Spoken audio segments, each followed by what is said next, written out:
All right. Hey, guys, how you doing? Good, man. How are you? Look at this guy. How's What things? up? Hey, Shaun, where are you right now? Spanky, where are you at? You in Tennessee also? Yeah, I live apparently about within 30 minutes or so of Brad. So I've known that for a while, but I kind of lost his number a few years back. But I'm gonna hunt it down today so we can reconnect, and I can take my daughter to go riding horses on his farm. But Oh, there yeah, you go. we live within a stone's throw of each other, which is kind of cool. Hey, every time I've come down to Nashville, Brad, I've missed you and your skid steer apparently. So I know, man. You So- were just here. You were here not long ago. I was here at the end of March there. So, but anyway, so on to the tour. You guys start touring here on July 17th. So I don't know who wants to take this, but how does this tour get all set up? Take Shaun. We knew that they were going out. We knew it was a great opportunity for everybody involved to sort of get together. I think we've known those boys for so long that it just made sense on a personal level that we would go out and support them, and thankfully we were all available at the same time. So it was kind of serendipitous in that sense, and we share an agent, and so it really makes the whole process kind of smooth. But for us, it's an honor to be part of something that a 20-year career, which has obviously been longer, but that we all know of. And again, I've been talking about how that when that album came out, it was in 2000, and we were kind of having some really rough times back home. We were trying to break out and trying to get our career going. So it was one of those albums that really affected me as a kid. So I wanted to be part of that as well. And there's just so many aspects to it. But I think at the end of the day, the right people called the other right people, and everyone said, let's do it. So that's right. kind of how it happened. That's right. Yeah.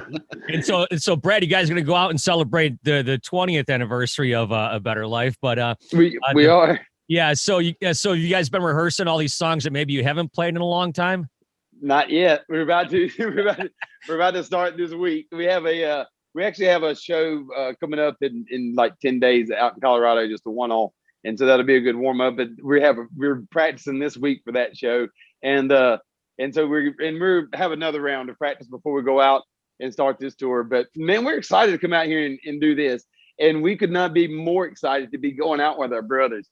And we're excited. I mean, it's an honor to have Seether out with us and to go play some freaking shows this summer, man. It's going to be fun.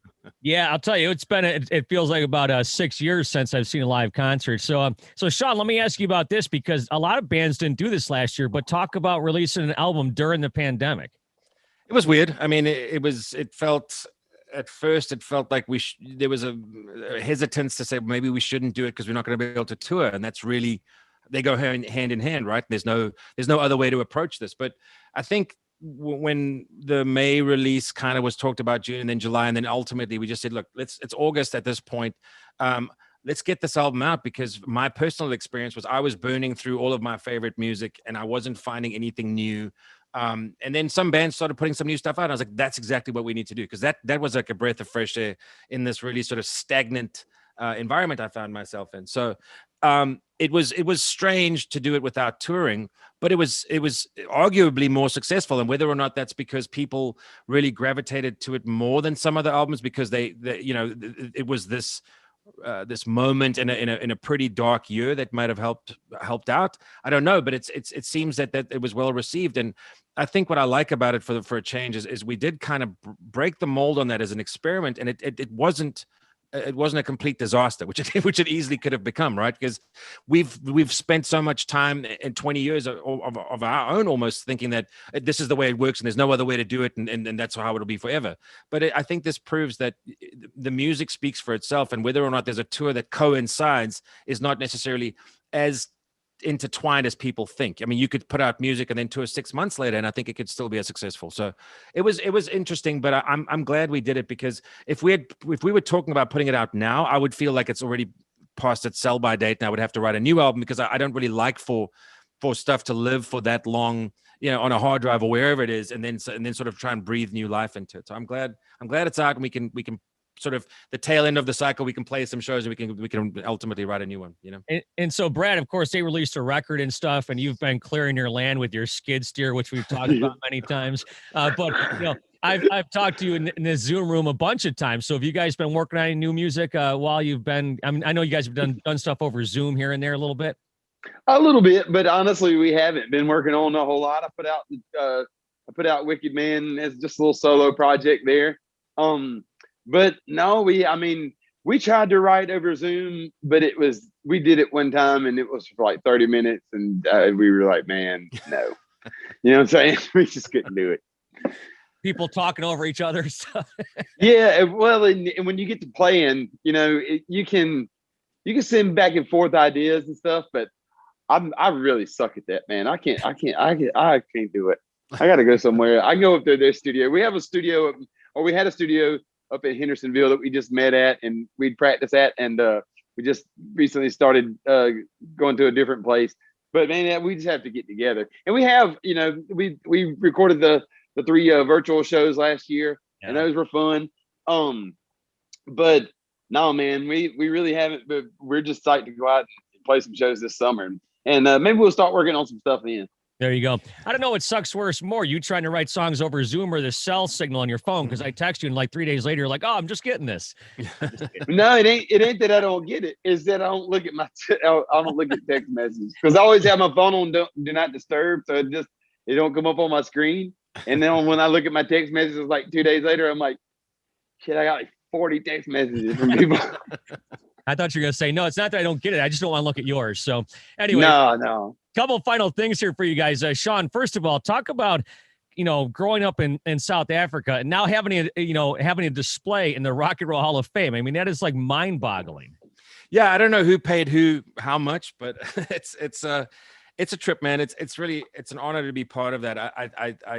I never would have thought that even just a little display case in a place like that would mean so much, but we're going to take a trip up and see it actually while we're on this tour. So it's going to be kind of cool. We're going to all go in there and really experience it in person, but it's just a kind of a nod to the rock scene, which is nice in itself, because I think more so than anything else, it's not just about our band. I think it's nice to be recognized in a place like that for rock music, because it seems like a lot of the other bigger places and the awards and those kinds of things, rock is always so far buried, and it's completely ignored, or it's not even a category anymore in some places. So I think to sort of it's nice that it's our band, and it's amazing that it's our band that's name is in that case, but it's much more important that it's there for rock itself, because all of this rock is dead talk has been going on for so long, yet here we find ourselves that there's still people that care, and there's places like that still think that there's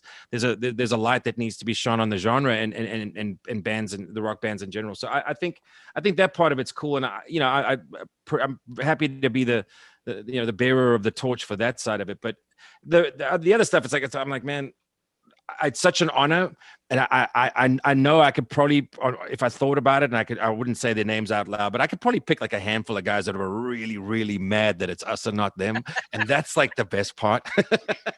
That's awesome. That's awesome. I might know a couple names, but I'll leave it there too. So.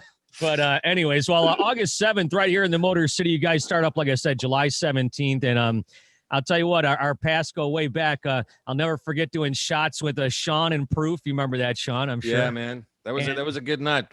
R.I.P.